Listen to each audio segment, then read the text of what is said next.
Hello everyone, we are going to bake the drumsticks with the rarely used spices from our spice rack.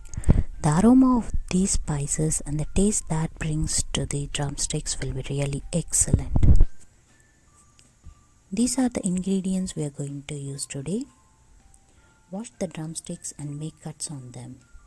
Add 1 teaspoon of salt and 1 teaspoon of chilli powder, herbs of Provence, Italian seasoning, parsley.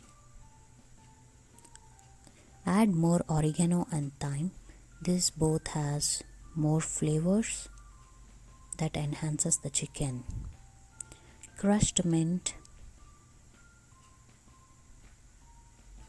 half a lime and 2 teaspoons of oil. Red chilli flakes are optional. Those who want more spiciness, they can add this red chilies. Now mix well.